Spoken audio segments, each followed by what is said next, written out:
When a book is in production, it always seems like forever until it actually comes out in print.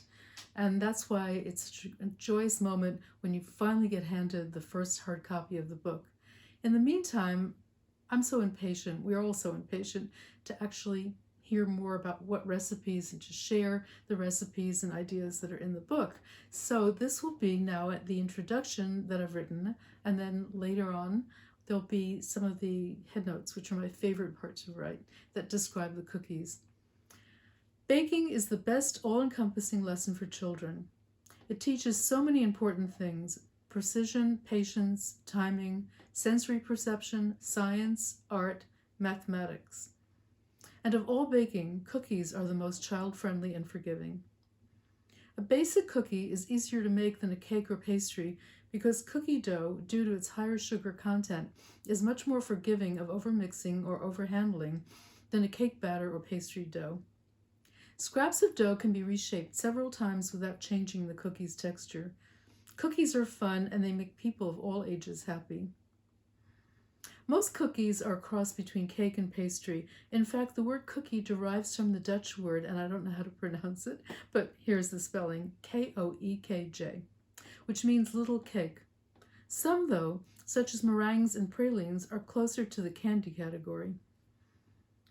When I started putting together all my favorite cookie recipes, along with all the recipes I dreamed of creating, I suddenly remembered that when I was a little girl, my grandmother Sarah, who brought me up, used to call me Cookie.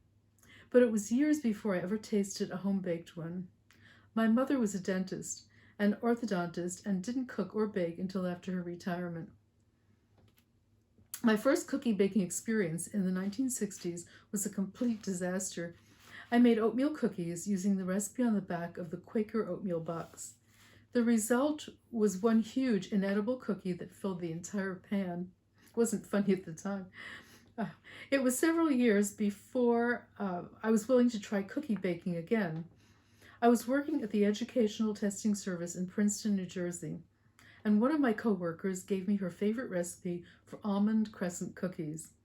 It was the first home-baked cookie I had ever tasted. Over the years, as I learned more about baking and ingredients, I was inspired to tweak the simple recipe to match my idea of perfection. Buttery, tender, flavorful, and with only 5 simple ingredients, it has been my longtime signature cookies. See Rose's Crescents page, and then the page will be to come because we don't have page numbers yet. In 1990, when Rose's Christmas Cookies was published, the National Dairy Council hired me to be their spokesperson after hearing my mantra, quote, "I'd rather have one perfect cookie made with butter than a whole bunch made with shortening," and I still feel the same way. Since that book, of course, cookies have graced many of my other cookbooks, but one morning I woke up with the realization that it was time to put together all of my collection under one cover. So I revisited and updated all of my old favorites to reflect changes in ingredients and equipment and new techniques. And being so immersed in cookie thoughts, I discovered and created many new cookies along the way.